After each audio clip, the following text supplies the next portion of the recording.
میں سنیوں سے کہوں گا کہ یہ جو اس ٹائپ کے لوگ ہیں یہ تمہارا مذہب برباد کر رہے ہیں. حافظ یہ قرآن نہیں ہوتے، ان کو قرآن پڑھنا نہیں آتا. جو اسٹائل حفظ قرآن کا ہمارا دعویٰ ہے کہ اس انداز سے کہیں اور قرآن حفظ نہیں ہوتا. ان کی کتابیں بھری ہوئی ہیں، ان کے لوگوں کے کلپس موجود ہیں جس میں توہین کے پہلو ہیں. علی ولی اللہ حجت اللہ وسیع رسول وہ خلیفۃ.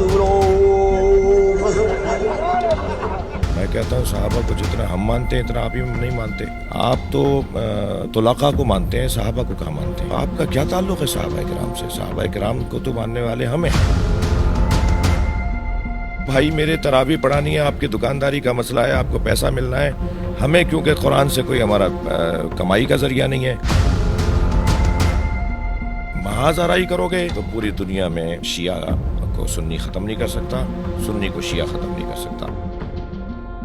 میں اگر ان صحابیوں اور صحابیوں کے بیٹوں کے نام بتاؤں جن کے والدین نے مطاع کیا اور پھر مطاع سے وہ صحابی دنیا میں آئے، بھی اس پہ شور مچائیں گے کہ اس نے توہین کی ہے. صحابیوں پہ الزام لگاتے ہیں تو توہین صحابہ تو آپ کر رہے ہیں. السلام علیکم. نیوز 99 کے ساتھ میں ہوں آپ کا میزبان علی رضوی. ناظرین، عالمی شہرت یافتہ اسلامک اسکالر سید شہنشاہ حسین نقوی صاحب ہمارے ساتھ موجود ہیں. آغا صاحب بہت بہت شکریہ آپ کے قیمتی وقت کا.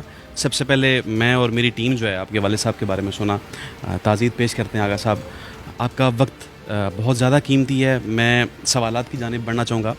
آغا صاحب سب سے پہلا سوال 12 ربیع الاول کے حوالے سے میں کروں گا کہ سرور کونین کی آمد کا مہینہ ہے اور اہل تشیع جو ہے حضرات وہ 17 کو ہم عید میلاد النبی مناتے ہیں اور 28 کو جو ہے سفر کو وصال ہے. لیکن جو اہل سنت برادری ہے وہ 12 ربیع الاول کو کہتے ہیں کہ اسی دن ولادت بھی ہے اور جو وصال بھی ہے. آپ ایک عالم دین ہیں، اس پہ آپ کا کیا کہیں گے؟ کچھ تاریخ جو ہے بہتر تاریخ کون سی ہے؟ بسم اللہ الرحمن الرحیم. سب سے پہلے میں بھی اپنے حصے کا شکریہ کہ آپ نے موقع دیا، وقت دیا. میرے والد گرامی ایک سماجی ایک فلاحی شخصیت تھی خدمت کے حوالے سے، ان کے لیے آپ نے دعا کی، میں ممنون ہوں. ربیع الاول کا مہینہ بہار کا، خوشیوں کا اور شادمانی کا اور ایک اعتبار سے عید کا مہینہ ہے، اس لیے کہ ہم 8 ربیع الاول کے بعد 8 کو ہم سوگ ختم کر دیتے ہیں کیونکہ 8 کو امام حسن عسکری کی شہادت کا دن ہے. تو ہم اس دن سوگ اور پھر 9 سے ہم خوشیاں منانا شروع کرتے ہیں. تو 12 سے 17 تک آیت اللہ روح اللہ الموسوی الامام الخمینی رحمۃ اللہ علیہ نے ہفتہ وحدت کا اعلان کیا. اس پورے ہفتے میں سنی شیعہ مل کر نبی مکرم کی سیرت پر اور ان کے فضائل پر غور کریں، اسے بیان کریں. جہاں تک تاریخوں کا مسئلہ ہے کہ 17 کو شیعہ ولادت کا دن مانتے ہیں اور 12 کو اہل سنت مانتے ہیں، میں کہتا ہوں یہ کوئی خاص اختلاف نہیں ہے، بلکہ اس کو اچھا سمجھا جائے، اس کو حسن کے طور پہ لیا جائے. یہ دونوں تاریخیں ہماری تاریخیں ہیں. آغا صاحب سوشل میڈیا ہر بندہ یوز کرتا ہے. ایک منظور مینگل صاحب ہیں، آج کل وہ کافی زیادہ ان کے جو ہے نا وہ بیانات سامنے آ رہے ہیں، جلسے بھی کر رہے ہیں. انہوں نے ریسنٹلی بیان دیا ہے، انہوں نے جلسہ کیا اور انہوں نے کہا کہ جو اہل تشیع حضرات کے اندر مجتہدین سے میں کہتے ہیں میں خامنئی صاحب سے ملا اور ان کے منہ ٹیڑھے ہوتے ہیں، ان کو حافظ یہ قرآن نہیں ہوتے، ان کو قرآن پڑھنا نہیں آتا. میں صرف اتنا کہوں گا کہ مولا علی نے فرمایا المرء محفوظ تحت لسانہ، المرء محبوط تحت لسانہ لفظ بھی ہے، یعنی انسان اپنی زبان کے نیچے چھپا ہوا ہے. جب بولتا ہے تب پتہ چلتا ہے کہ یہ کتنا پڑھا لکھا ہے. اگر کوئی گالیاں دیتا ہو، کسی کی زبان ایسی ہو کہ جو قرآن کھولا ہوا ہو اور فحاشی کی اور جنسی گفتگو ہو رہی ہو اور اپنے اساتذہ کے بھی کچھ ایسی باتیں بتائی جا رہی ہوں جو میں نے دوستوں نے مجھے بتایا ہے، میں تو جب مجھے پتہ چل جاتا ہے کہ یہ غیر معیاری کوئی ہے ماحول، تو میں تو خود کیونکہ الحمدللہ تہذیب سے باہر نہیں آتا، اس لیے جب کوئی تہذیب سے باہر آیا ہوا شخص نظر آتا ہے یا سنتا ہوں تو میں ویسے ہی نہیں سنتا. یہ ہمارے دوست کبھی کبھی پکڑا دیتے ہیں ہاتھ میں موبائل کے، دیکھیں یہ آپ کو گالی دے رہے ہیں، دیکھیں یہ ہمارے مجتہدین کو گالی دے رہے ہیں، وہ تو اتفاقاً سن لیتا ہوں. لیکن میں ان صاحب کو زیادہ جانتا نہیں ہوں، مگر جتنا جانتا ہوں وہ سب آپ بھی جانتے ہیں کہ لطیفے اور توہین آمیز، حتیٰ شیعوں کے لیے نہیں، اپنے لوگوں کے لیے جو انہوں نے باتیں کی ہوئی ہیں، اپنے بزرگوں کے جو کام بتائے ہوئے ہیں شادیوں کے اور جنسی، اور جہاں تک بات یہ ہے کہ اچھا، ایک انہوں نے میرے لیے کہا ہے کہ وہ کہتا ہے کہ سنی ہماری جان ہے، تو سنیوں کی جان تو صحابہ ہیں۔ جی بالکل، آپ بین المذاہب کی بات کرتے ہیں تو آپ ہماری جان کی قدر کریں۔ ہاں، تو وہ کہتا ہے کہ جی سنی ہے تمہاری جان ہے تو صحابہ، سنیوں کی جان ہے تو پہلے صحابہ کو تو مانو۔ میں کہتا ہوں صحابہ کو جتنا ہم مانتے ہیں اتنا آپ ہی نہیں مانتے۔ آپ تو طلقاء کو مانتے ہیں، صحابہ کو کہاں مانتے ہیں؟ آپ تو آزاد شدگان کو مانتے ہیں جو نہ مہاجر تھے نہ انصار تھے صحابیوں میں۔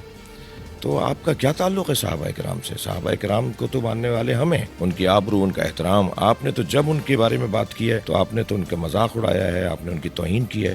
گستاخ رسول تو یہ لوگ ہیں، 85 کلپ ان لوگوں کے جمع ہو چکے ہیں۔ ابھی تو آپ دیکھیے گا کہ اس FIR سے یہ خود ہی کہیں گے کہ یہ جو بل پاس ہوا ہے اس کو واپس کرواؤ۔ ان کی کتابیں بھری ہوئی ہیں، ان کے لوگوں کے کلپس موجود ہیں۔ یہ درس جب دے رہے ہوتے ہیں تو وہی تو حدیث سنا رہے ہوتے ہیں جس میں توہین کے پہلو ہیں۔ جہاں تک انہوں نے جو ہے وہ حفظ قرآن کے حوالے سے بات کی کہ ان کے حافظان قرآن نہیں ہوتے، یہ پیچھے جو میرے کھڑے ہیں یہاں سارے حافظان قرآن ہیں۔ ہاں، شیعہ حافظان قرآن کہتے ہیں ان کو حفظ قرآن پڑھنا نہیں آتا۔ میں تو عطا پتہ بتا رہا ہوں، یہ چیلنج بھی کر رہے ہیں کہ اگر کسی کو ہم سے سننا ہے تو حیدرآباد میں، ایسی کراچی میں اس وقت میری معلومات میں 1000 سے زیادہ حافظان قرآن پاکستان میں شیعہ ہیں، اور پورے ورلڈ میں 10,000 سے زیادہ حافظان قرآن شیعہ۔ ٹھیک ہے، آپ کیونکہ آپ کو بھائی میرے تراویح پڑھانی ہے، آپ کی دکانداری کا مسئلہ ہے، آپ کو پیسہ ملنا ہے، ہمیں کیونکہ قرآن سے کوئی ہمارا کمائی کا ذریعہ نہیں ہے۔ آپ کے ہاں تو ظاہر ہے آپ کے ہاں قرآن سے کمائی کا ذریعہ ہے، تو رہ گئی بات کہ آپ گالیاں دے رہے ہیں، آپ بدتمیزی کر، تو پہلے تو یہ آپ کو جواب کہ ہمارے حافظان قرآن بھی ہیں، قاریان قرآن بھی ہیں، اور ایسے حافظان قرآن ہیں کہ آپ قرآن کی آیت پڑھ کے کہیں کہ 5 آیتیں پیچھے والی سناؤ، 10 آیتیں بعد والی 10ویں آیت سناؤ، اور یہ بتاؤ کہ اس صفحے کے اوپر کتنی آیتیں۔ جو اسٹائل حفظ قرآن کا ہمارا ہے، میں دعویٰ کرتا ہوں حافظان قرآن کھڑے ہیں، حافظ صاحب کھڑے ہیں، میں ان سے معذرت بھی چاہتا ہوں، ان کا بہت احترام ہے، ان کے سینے میں قرآن ہے، ان کا ہاتھ چومنا چاہیے ہمیں۔ ہمارے یہاں جس انداز سے قرآن حفظ ہوتا ہے تو ہمارا دعویٰ ہے کہ اس انداز سے کہیں اور قرآن حفظ نہیں ہوتا۔ میں آپ کے توسط سے جن صاحب کا آپ نے نام لیا ان سے کہوں گا کہ اگر آپ کو کسی شخص کے ہاں گمراہی، برائی، اس کے ہاں مثلاً کفر یا شرک نظر آتا ہے تو بھائی آپ وارث دین بنے بیٹھے ہیں، اس کو تبلیغ کرو نا، اس کو ہدایت دو، مناظرے رکھو، بات کرو ہم سے، ہمارے علماء سے مناظرے کرو، آپ کے ساتھ ہم بات کریں گے۔ آپ شدت پسندی پر آ جاتے ہو، آپ گالیاں دینے پر آ جاتے ہو، آپ توہین اور گستاخی تو آپ کرتے ہو، گفتگو کرو۔ وہی جو کلپ آپ گالیوں والا دے رہے ہیں نا، اسی کلپ کے اندر مجھ پر اعتراض کرو کہ شہنشاہ حسین نقوی، ساجد علی نقوی، علامہ ساجد علی نقوی، حافظ ریاض حسین صاحب، شیخ محسن، تمہارے ہاں یہ عقیدہ جو ہے یہ قرآن کے خلاف ہے، تو پھر ہم ایسے ہی تمہارے انداز سے جواب دیں گے کہ یہ عقیدہ ہمارا قرآن کے مطابق ہے۔ آپ علمی باتیں کرو، آپ ملاقاتیں کرو، آپ آؤ، آپ لے جاؤ، آپ بلاؤ، بات کرو، آپ ہمیں ہدایت دو نا۔ اگر آپ ہمیں گمراہ سمجھتے ہو، ہمیں غلط سمجھتے ہو، تو آپ ہمارے محاذ آرائی کرو گے تو پوری دنیا میں شیعہ کو سنی ختم نہیں کر سکتا، سنی کو شیعہ ختم نہیں کر سکتا۔ محاذ آرائی سے انہیں نقصان ہوگا۔ اب بھی پاکستان میں سن 1982 سے جو ان لوگوں نے مار دھاڑ شروع کی، اس میں ہمارا نقصان تو ہوا ہی، انہوں نے اپنا نقصان کیا ہے۔ ظاہر ہے پھر وہ بہتی گنگا میں ہر ایک ہاتھ دھو لیتا ہے، پھر گدلے پانی سے مچھلیاں پکڑی جا رہی ہوتی ہیں، پھر جو ہے وہ آندھی طوفان کے اندر کوئی چیز کہیں سے کہیں جا پڑتی ہے۔ تو ان کو میں نصیحت کروں گا کہ آپ کے نزدیک اگر ہم گمراہ ہیں تو ہمارے لیے آپ علمی باتیں کریں، علمی پیغامات دیں۔ میں سنیوں سے کہوں گا کہ یہ جو اس ٹائپ کے لوگ ہیں یہ تمہارا مذہب برباد کر رہے ہیں، تمہارا نظریہ، یہ تمہارے مخلص نہیں ہیں یہ لوگ۔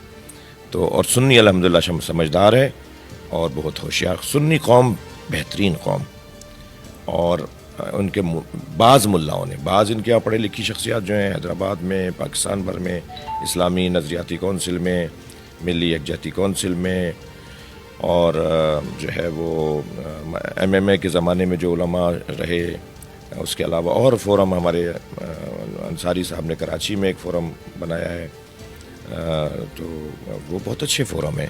میں سب کے لیے نہیں، بہت محترم ہے، مگر یہ چند لوگ جو ماحول خراب کر رہے ہیں انہیں نصیحت کروں گا، ان کے لیے دعا کروں گا اللہ انہیں ہدایت عطا فرمائے. آغا صاحب، بل کی آپ نے بات کی، اور دیکھیں ابھی انہی صاحب نے میرے خیال میں جس طرح بل میں توہین صحابہ ہے، توہین اہل بیت بھی اتنی اس سے زیادہ ہے اہل بیت. انہوں نے متعا کی بات کی کہ جو تشیع قوم کے اندر، جو اس فقہ کے اندر جو ایک دفعہ متعا کرے وہ توبہ نعوذ باللہ پہلے امام جیسا، اور وہ جو دوسری دفعہ کرے، تیسری چوتھی دفعہ کرے وہ نبی پاک جتنا اس کو رتبہ انہوں نے کہا. اور دوسری بات انہوں نے جب متعا کی بات کی اور ساتھ ہی شہادت ثالثہ والی بات کی جائے اذان میں، تو انہوں نے وہ نقل اتاری کہ اس طرح شیعہ قوم جو ہے وہ خود ہی. آپ میرے خیال سے میں سمجھتا ہوں کہ پہلے میں نے بہت زیادہ بات کر دی ہے، بہت زیادہ بات کرنا فائدہ نہیں ہے. میں اگر ان صحابیوں اور صحابیوں کے بیٹوں کے نام بتاؤں کہ جن کے والدین نے متعا کیا اور پھر متعا سے وہ صحابی دنیا میں آئے، حضرت شخصیات ہیں اہل سنت کی کتابوں میں لکھا ہوا ہے کہ کس کس صحابی نے متعا کیا، تو اس سے ان کی جو اولاد سامنے آئی. عبداللہ ابن زبیر، حضرت عبداللہ ابن زبیر رضی اللہ تعالیٰ عنہ کے بارے میں اپنی کتابیں پڑھو کہ ان کے ابا اماں نے متعا کیا تھا. اس کے نتیجے میں متعا ایک نکاح کی قسم ہے. عقد مسیار سعودی عرب کے اندر سارے مفتیوں نے جائز قرار دیا. عقد مسیار یہی ہے. تو پھر ہم میں سے اتنے شیعہ یہاں پر بھی ہیں، اور پوری پاکستان کے شیعوں، پوری دنیا کے شیعوں میں ہم متعا کرتے ہی نہیں ہیں. ایک چیز حلال ہے، رستہ ہے حرام سے بچنے کا. ہم میں سے کسی نے بھی شاید متعا نہ کیا ہو، ٹھیک ہے.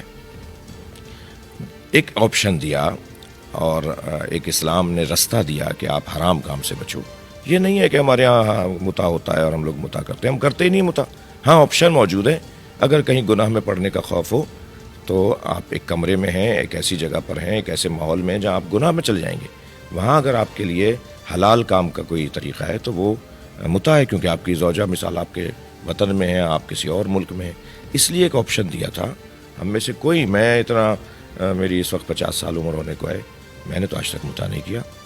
شیعہ حضرات متعا نہیں کرتے، ٹھیک ہے. اور یہ الزام اس طرح، تو جہاں تک بات ہے کہ تو اگر اب اس طرح کی، اب جیسے میں نے مثال دی نا، ابھی اس پہ شور مچائیں گے کہ اس نے توہین کی ہے. حضرت عبداللہ ابن زبیر کو، بیٹے حضرت عبداللہ ابن زبیر کو کہا یہ متعا کی اولاد.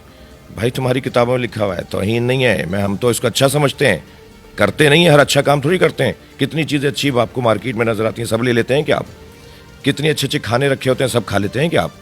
اچھی چیز ہے، مگر ہم ہر اچھی چیز نہیں لیتے. تو ایک اچھی چیز تھی. صحابہ کرام نے بعض نے متعا کیا، نبی کے زمانے میں متعا تھا. آپ کہتے ہیں خیبر کے موقع پہ وہ حرام کر دیا گیا، خیبر کے موقع پہ نبی نے منسوخ کر دیا. ہمارا سوال یہ ہے کہ حضرت عبداللہ ابن عباس حبر الامہ رضی اللہ تعالی عنہ، وہ آخری وقت تک کہتے تھے کہ نبی نے اسے حرام قرار نہیں دیا. یہ غلط بتایا جا رہا ہے. آپ کہتے ہو اصحابی کالنجوم بأیہم اقتدیتم اہتدیتم. صحابی جو ہے وہ ستاروں کی طرح ہیں. کسی ایک صحابی کے پیچھے بھی چلو گے تو تم ہدایت یافتہ ہو. تو ہم آپ کے اس فارمولے کے مطابق، جبکہ یہ حدیث ہمارے یہاں معتبر نہیں ہے، آپ کے اس فارمولے کے مطابق ہم حضرت عبداللہ ابن عباس رضی اللہ تعالیٰ عنہ کے پیچھے چل رہے ہیں، جو آخری وقت تک کہتے تھے کہ متعا حرام نہیں ہوا. تو آپ کیسے کہہ سکتے ہو ہمیں گناہ؟ کیسے اسے زنا کہہ سکتے ہو؟ آپ جب اسے زنا یا اس کو گناہ کہتے ہیں تو آپ صحابیوں پہ الزام لگاتے ہیں. تو توہین صحابہ تو آپ کر رہے ہیں. علامہ صاحب نے بہت ہی خوبصورت جوابات دیے. مزید ایسے پروگرامز آپ کی خدمت میں لے کے آتے رہیں گے. علی رضوی کو نیوز 19 سے دیجیے اجازت. ایک نئے پروگرام، ایک نئے ایشو کے ساتھ دوبارہ آپ کی خدمت میں حاضر ہوں گے. تب تک کے لیے اللہ نگہبان.